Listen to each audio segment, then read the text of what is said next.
Assalamualaikum warahmatullahi wabarakatuh. Alhamdulillahirrabbilalamin. Wabihi nasta'inu ala umurid dunya waddin.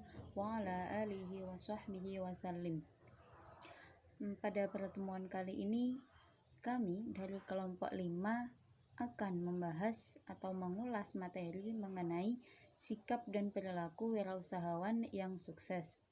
Nah, pada mata kuliah kewirausahaan yang diampu oleh Ibu dosen Imro'atul Hasanah. Kami dari kelompok 5 beranggotakan 3 orang, yaitu Nabilatul Muhtarisah, Debbie Wulandari, dan saya pribadi, Atia Rusyada. Langsung saja kita menuju ke materi yang pertama akan disampaikan oleh teman saya, Nabilatul Muhtarisah. Silakan. Bismillahirrahmanirrahim. Langsung saja, yang pertama saya akan menjelaskan mengenai sikap perilaku kerja prestatif. Pengertian dari sikap perilaku kerja prestatif bahwa perilaku kerja prestatif merupakan sikap yang menunjukkan seseorang selalu ingin maju di bidang apapun. Dengan demikian, orang yang berperilaku kerja prestatif akan memancarkan sifat yang terpuji. Orang yang selalu ingin maju harus mau belajar banyak serta mempunyai keyakinan yang kuat dalam usahanya. Jadi dapat disimpulkan, seseorang yang memiliki perilaku kerja prestatif ini adalah seseorang yang memiliki kemauan dan hasrat untuk selalu ingin maju agar mencapai kesuksesan dalam segala aspek untuk meraih cita-cita.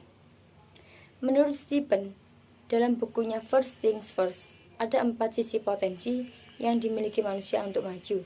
Yang pertama yaitu mawas diri, yang kedua mempertajam suara hati, yang ketiga pandangan mandiri untuk bekal bertindak, dan yang keempat berpikir mengarah serta adaptasi yang tepat.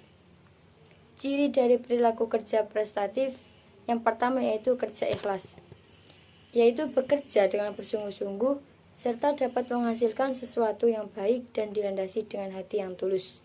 Yang kedua yaitu kerja mawas diri tanpa emosional. Kerja mawas diri tanpa emosional adalah bekerja dengan tidak terpengaruh oleh perasaan atau kemarahan yang sedang melanda jiwanya. Yang ketiga, ada kerja cerdas, yang artinya bekerja itu harus pandai memperhitungkan resiko, mampu melihat peluang, dan dapat mencari solusi sehingga dapat mencapai keuntungan yang diharapkan. Yang keempat, ada kerja keras. Jadi dalam bekerja, seseorang harus mempunyai sifat mampu kerja atau gila kerja untuk mencapai sasaran yang ingin dicapai. Orang tersebut harus dapat memanfaatkan waktu yang optimal sehingga kadang-kadang mereka tidak mengenal waktu dan jarak serta kesulitan yang dihadapi. Mereka bekerja penuh semangat dan berusaha keras untuk meraih hasil yang baik dan maksimal. Yang kelima yaitu ada kerja tuntas, di mana dalam hal ini bekerja itu mampu mengorganisasikan bagian usaha secara terpadu dari awal sampai akhir untuk dapat menghasilkan usaha sampai selesai dengan maksimal. Sikap dan perilaku kerja prestatif dapat dilatih dengan cara yang pertama yaitu mulai belajar mengatasi rasa takut akan gagal dan takut akan rasa malu bila melakukan kesalahan. Berpikir untuk memperbaiki agar kedepannya itu lebih baik lagi. Yang kedua ada mengasah pola pikir kreatif. Mengasah pola pikir kreatif ini dengan konsep, jadi setiap masalah pasti ada jalan keluarnya bila seseorang itu kreatif. Yang ketiga ada menetapkan target. Jadi di setiap hal, seseorang pasti menetapkan target, baik berhubungan dengan pekerjaan atau pelajaran. Yang keempat ada melatih konsentrasi. Dengan cara apa? Yaitu dengan cara meneliti secara detail mengenai hal-hal menarik yang dapat dilihat. Yang kelima yaitu selalu mengambil sisi positif. Jadi seseorang itu selalu mengambil sisi positif dari pekerjaan. Soal-soal atau materi yang sedang dipelajari dan dikerjakan kemudian dicatat di sebuah buku atau dalam pikiran seseorang karena suatu saat akan bermanfaat bagi seseorang tersebut. Yang terakhir yaitu membandingkan dengan pekerjaan sebelumnya. Jadi bisa membandingkan apakah ada kemajuan atau malah terjadinya kemunduran. Yang selanjutnya mengenai pengertian efektif dan efisien. Kata efektif berasal dari bahasa Inggris yaitu effective, yang berarti berhasil atau sesuatu yang dilakukan berhasil dengan baik. Bisa disebut efektif apabila tercapai tujuan ataupun sasaran seperti yang telah ditentukan. Efektif menurut Peter adalah mengerjakan pekerjaan yang benar, doing the right things, sedangkan efisien menurutnya adalah mengerjakan pekerjaan dengan benar, doing things right. Yang kemudian yaitu ciri perilaku kerja dalam mencapai tujuan yang efektif dan efisien menurut SP Siagaan. Yang pertama yaitu ada kejelasan tujuan yang hendak dicapai. Jadi hal ini dimaksudkan supaya karyawan dalam melaksanakan tugas itu mencapai sasaran yang terarah dan tujuan organisasi yang dapat tercapai. Yang kedua itu ada kejelasan strategi pencapaian tujuan. Ini telah diketahui bahwa strategi adalah jalan yang diikuti dalam melakukan berbagai upaya dalam mencapai sasaran. Yang ketiga yaitu proses analisis dan perumusan kebijakan yang mantap. Hal ini berkaitan dengan tujuan yang hendak dicapai dan strategi yang telah ditetapkan. Artinya, kebijakan harus mampu menjembatani tujuan dengan usaha pelaksanaan kegiatan operasional. Yang keempat ada perencanaan yang matang. Jadi pada hakikatnya, hal ini memutuskan sekarang apa yang dikerjakan oleh organisasi di masa depan. Yang kelima yaitu penyusunan program yang tepat. Suatu rencana yang baik masih perlu dijabarkan dalam program pelaksanaan yang tepat. Sebab apabila tidak, para pelaksana akan kurang memiliki pedoman bertindak dalam bekerja. Yang keenam, tersedianya sarana dan prasarana kerja. Jadi hal ini adalah salah satu indikator efektivitas organisasi, yaitu kemampuan bekerja secara produktif dengan sarana dan prasarana yang tersedia dan mungkin disediakan oleh organisasi tersebut. Yang ketujuh, ada pelaksanaan yang efektif dan efisien. Hal ini tepat guna dan tepat waktu tentang pelaksanaan program. Bagaimanapun baiknya suatu program, apabila tidak dilaksanakan secara efektif dan efisien, maka organisasi atau program tersebut tidak akan mencapai sasarannya. Yang terakhir yaitu sistem pengawasan dan pengendalian yang bersifat mendidik. Mengingat sifat manusia yang tidak sempurna, maka efektivitas organisasi menuntut terdapatnya sisi pengawasan dan pengendalian. Yang kedua yaitu semangat wirausaha. Apa itu semangat dan gairah? Semangat yaitu energi untuk mengerjakan suatu pekerjaan karena ada keinginan dan hasrat untuk mencapainya, yaitu adanya unsur manfaat dan tujuan. Yang kemudian gairah. Apa itu gairah? Gairah yaitu energi yang diperlukan dalam mengerjakan suatu pekerjaan karena ada unsur kecintaan, kesukaan, dan hobi di dalamnya. Jadi bukan semata-mata karena manfaat dan tujuannya saja. Maka dalam hal ini dapat diketahui bahwa sumber energi yang dibutuhkan dalam kegiatan berwirausaha adalah mempunyai semangat dan gairah untuk melakukannya. Keduanya merupakan satu dan menjadi sumber energi motivasi dalam berusaha. Yang kemudian, faktor untuk menciptakan semangat kewirausahaan. Figur bagi seseorang.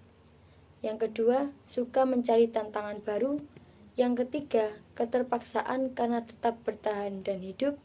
Yang keempat, keinginan untuk memperbaiki taraf hidup untuk lebih baik lagi. Dan yang terakhir, hal ini merupakan cita-cita dari sejak kecil untuk menjadi wirausahawan. Kunci agar memiliki semangat kewirausahaan adalah tidak pernah takut gagal dan tidak pernah mengenal arti gagal dalam kamus kehidupan. Kemudian penjelasan selanjutnya yang nomor 3 yaitu mengenai kepemimpinan dalam berwirausaha atau dalam sebuah organisasi. Nah, kita tahu bahwasanya kepemimpinan itu berasal dari kata pemimpin, yaitu orang yang memberi petunjuk. Secara bahasa, perihal pemimpin dan cara pemimpin. Nah, kepemimpinan sendiri dapat diartikan sebagai proses mempengaruhi atau memberi contoh oleh pemimpin kepada para pengikutnya dalam upaya tercapainya sebuah organisasi. Nah, adapun faktor-faktor yang dapat atau yang harusnya dimiliki oleh seorang pemimpin atau dalam sebuah kepemimpinan. Yang pertama ada kemampuan memotivasi dan memberi contoh bagi yang lain, di mana seorang pemimpin itu harus bisa meluangkan atau memberikan waktunya untuk memberikan motivasi kepada para anggotanya. Yang kedua ada membangun tim dan kerjasama kelompoknya. Nah, seorang pemimpin harus bisa mengendalikan sebuah organisasi sehingga dapat tercapainya suatu tujuan dalam organisasi atau wirausaha tersebut. Yang ketiga ada kemampuan memimpin, memengaruhi, mendistribusikan kekuasaan atau wewenang dan memperdayakan anggotanya, di mana seorang pemimpin itu harus mempunyai jiwa kepemimpinan dan bisa mempengaruhi atau mendistribusikan kekuasaan, di mana mendistribusikan kekuasaan itu dia juga mampu memberikan sebuah nasihat-nasihat atau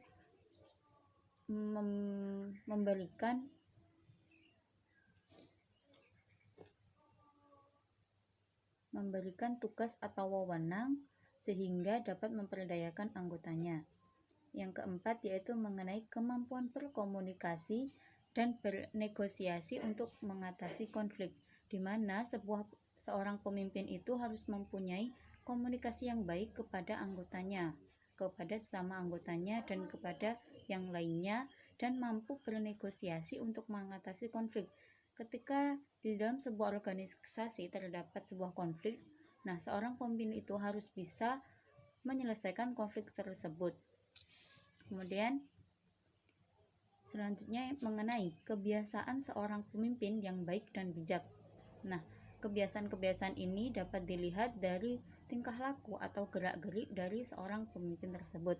Yang pertama ada kebiasaan menantang proses. Nah, kebiasaan menantang proses ini di mana seorang pemimpin itu biasanya dia tuh mampu atau berani dalam menjalankan sesuatu yang dimana ia tuh tidak pernah melakukannya. Yang kedua ada mencari kesempatan untuk mencapai karir yang lebih baik. Nah, dimana biasanya terdapat di dalam sebuah usaha atau organisasi itu ada semacam kesempatan. Nah, sehingga karir tersebut bisa dicapai dari kegiatan tersebut. Yang ketiga, berani mengambil tindakan yang ketika yang lain tidak berani dalam mengambil resikonya. Nah, dari sini kita tahu bahwa seorang pemimpin itu harus bisa mencari tindakan atau mengambil suatu keputusan di mana anggotanya atau yang lain tidak berani mengambil keputusan.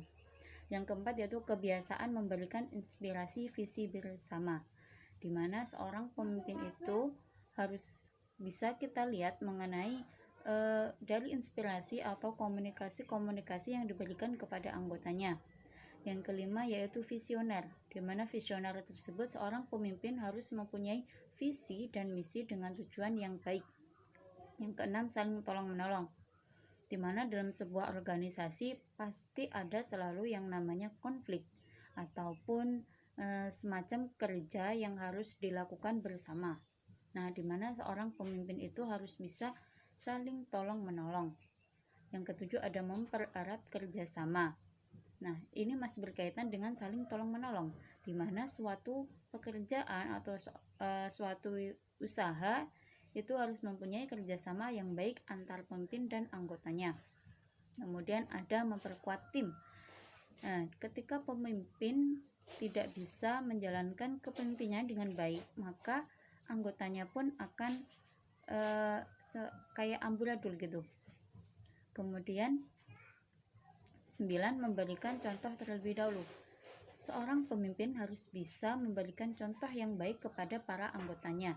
di mana seorang anggota tersebut akan melihat bahwa pemimpin ini terlihat baik, maka anggota-anggotanya juga akan melakukan kegiatan atau berperilaku seperti pemimpinnya. Yang ke-10 yaitu mengakui, menginspirasi, dan menghargai kinerja anggotanya, di mana semua anggota itu mempunyai sikap ataupun pekerjaan yang berbeda-beda. Namun, si pemimpin ini harus bisa mengakui atau menginspirasi kinerja daripada anggotanya.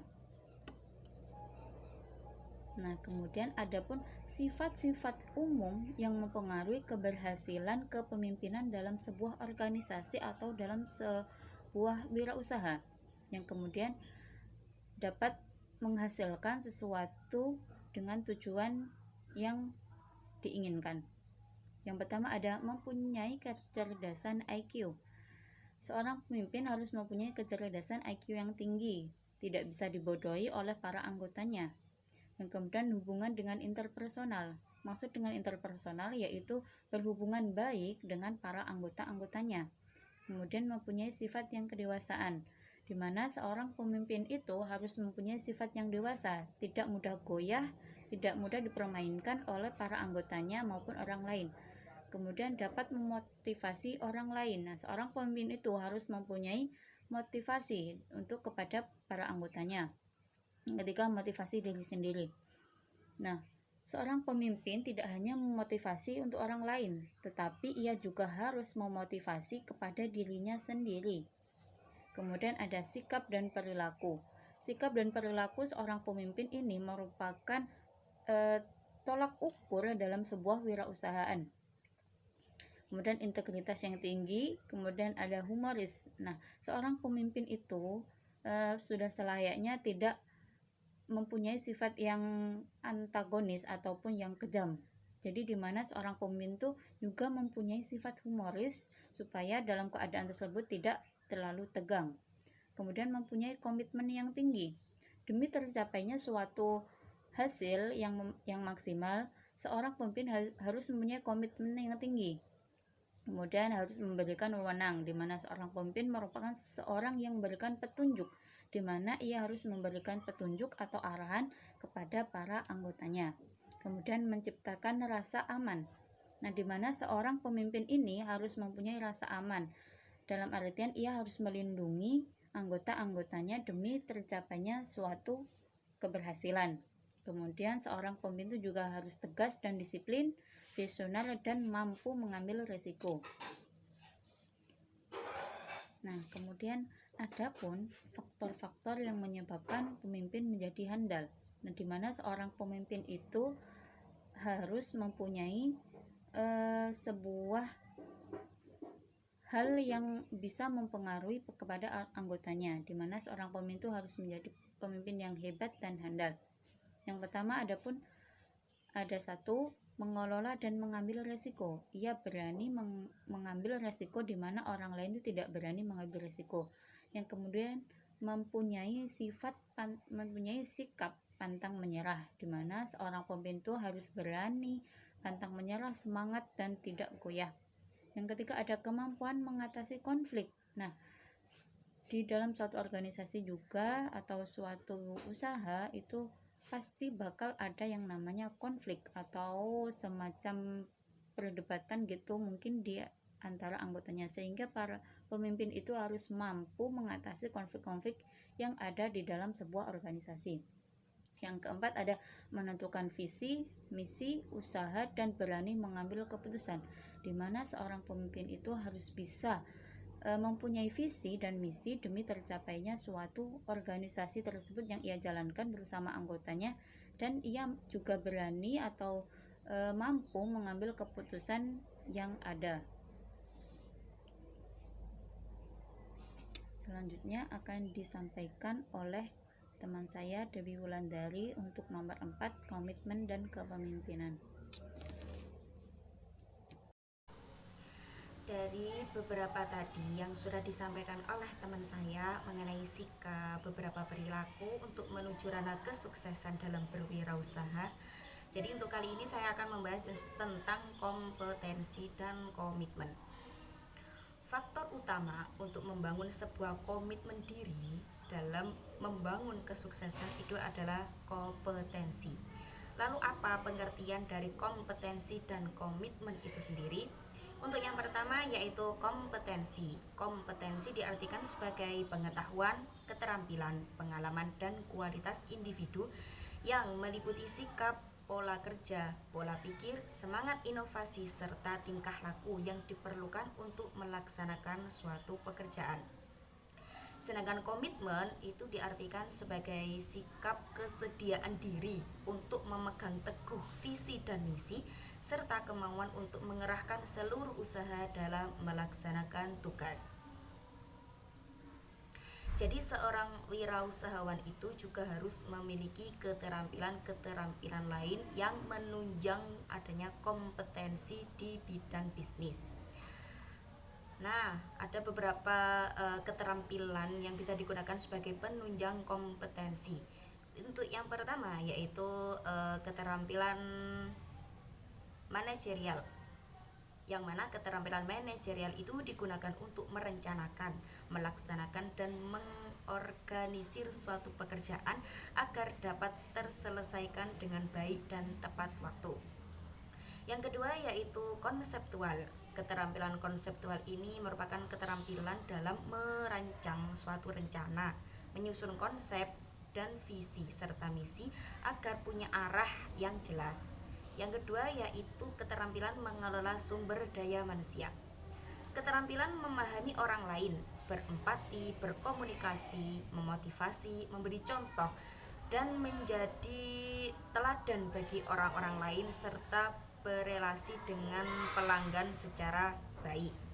Untuk yang ketiga yaitu keterampilan merumuskan masalah dan mengambil keputusan. Dalam proses menuju kesuksesan, seseorang itu tidak luput dari yang namanya masalah. Oleh sebab itu, kompetensi wirausaha salah satunya adalah mengambil keputusan yang tepat. Untuk yang keempat yaitu keterampilan mengelola waktu. Sudah pasti ya, waktu bekerja kita itu sangat terbatas dan hanya ada 12 jam. Sisanya adalah untuk kepentingan yang lain. Untuk itu, dalam mewujudkan rencana kerja yang begitu padat, kita itu harus pandai-pandai mengelola waktu agar optimal, dalam arti efisien dan efektif. Terus yang terakhir yaitu keterampilan teknis. Dalam setiap jenis bisnis pasti ada yang namanya keterampilan teknis yang diperlukan sebagai keterampilan intinya. Keterampilan teknis ini tuh sangat penting sebagai keterampilan inti dalam membangun kemampuan berwirausaha.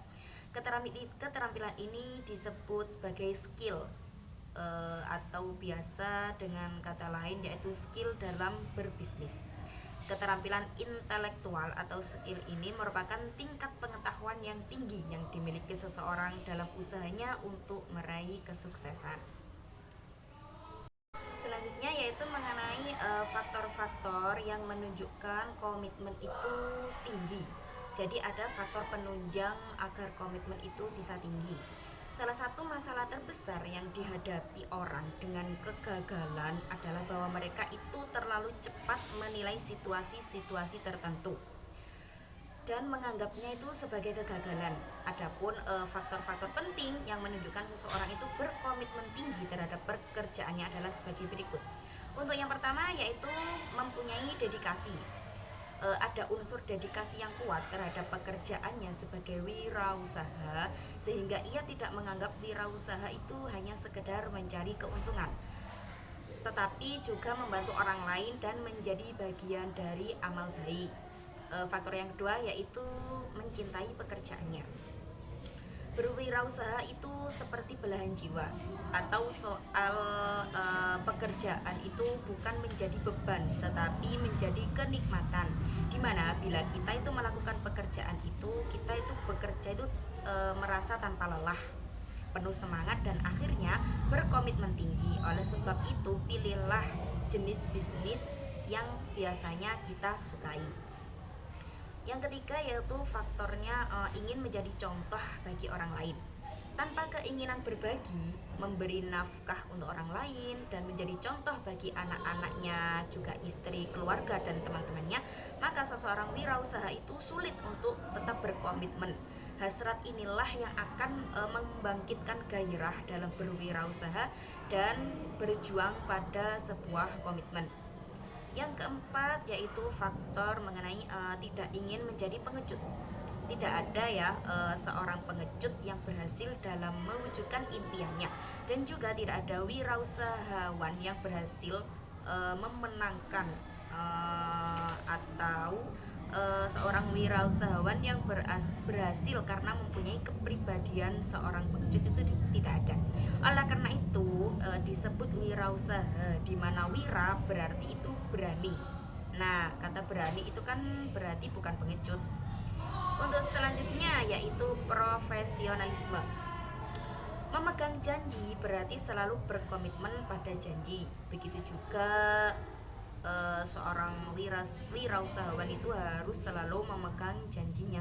Nah, kebanyakan orang yang profesionalisme itu akan selalu memegang janjinya. Agar apa? Agar karyawannya itu mau mendengarkan apa yang ia perintahkan. Inti dari komitmen yang tinggi itu adalah memegang janji dengan tepat. Selanjutnya adalah berorientasi pada mutu hasil kerjanya.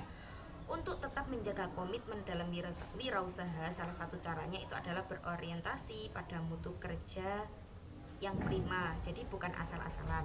Untuk selanjutnya yaitu selalu bisa mengendalikan diri. Dalam situasi apapun, seorang wirausaha itu harus bisa mengendalikan diri terhadap kritikan, cercaan, hinaan, tekanan, komplain, protes, dan pengaruh negatif dari lingkungan terdekatnya.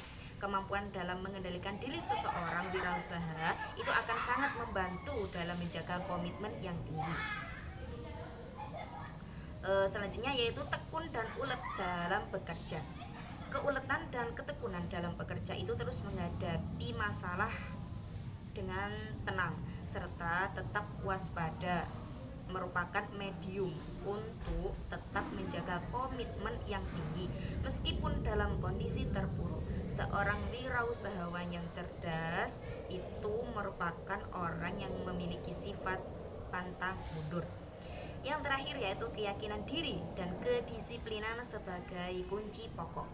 Komitmen itu harus dijiwai oleh keyakinan diri yang teguh serta kedisiplinan yang tepat terjaga dengan baik. Komitmen akan hilang bila Anda itu tidak disiplin dan tidak yakin pada diri sendiri. Selanjutnya yaitu mengenai penerapan perilaku atau sikap yang bisa mendukung kita agar komitmen itu bisa tinggi. Ada beberapa perilaku yang bisa dijadikan sebagai penunjang. Di antaranya yang pertama adalah sikap tepat waktu. Kenapa harus tepat waktu? Karena jika kita itu terbiasa tepat waktu, maka lambat laun itu akan membangun yang namanya disiplin pada diri sendiri. Yang kedua yaitu sikap tepat janji. Karena apa? Orang itu kalau sudah tepat janji, yang namanya janji itu kan hutang, dan hutang itu harus ditepati. Dengan begitu maka akan terlatih juga komitmen itu menjadi tetap stabil dan tinggi. Yang ketiga yaitu sikap kerja bermutu dan berorientasi pada hasil yang bermutu tinggi. Yang keempat, sikap memberi dan mau membimbing orang lain. Dan yang kelima, sikap profesional dalam bekerja sesuai dengan kompetensinya. Nah, selanjutnya dari beberapa yang sudah saya sampaikan itu ada pula beberapa jenis komitmen dalam berwirausaha. Ada beberapa jenis komitmen yang berbeda dalam berwirausaha, yaitu beberapa macam komitmen ya. Yang pertama yaitu komitmen terhadap diri sendiri. Hal yang paling dalam untuk membangun semangat wirausaha dan tetap fokus pada tujuan itu adalah tetap komitmen pada diri sendiri, yaitu komitmen untuk mewujudkan cita-cita dan mimpi, keluar dari kemiskinan, ingin hidup lebih baik dari sekarang, tidak mau menjadi orang biasa-biasa saja, dan bisa memberi nafkah bagi orang yang Anda cintai dan orang lain. Kedua yaitu komitmen dalam keluarga. Sesuatu yang penting saat kita berkeluarga nanti adalah tidak mau membuat keluarga itu menjadi sulit. Nah, untuk yang ketiga yaitu komitmen pada visi bisnis, merupakan wujud dari visi untuk mencapai komitmen suatu perencanaan yang telah diatur. Yang nomor 4 atau selanjutnya yaitu komitmen pada orang yang mempercayai. Semua itu akan runtuh dengan cepat bila tidak ada komitmen dalam menjalankan suatu bisnis. Misalkan komitmen kepada investor yang telah mempercayainya, komitmen kepada partner atau pemegang saham lainnya. Selain itu komitmen kepada seluruh staf, karyawan, dan manajer-manajernya. Yang nomor 5 yaitu komitmen terhadap lingkungan. Tetap berkomitmen yang baik terhadap kelestarian alam dan ingin selalu menjaga lingkungan tetap asri adalah dari kewirausahaan yang sukses dan disegani. Yang nomor 6 yaitu komitmen terhadap aspek sosial masyarakat.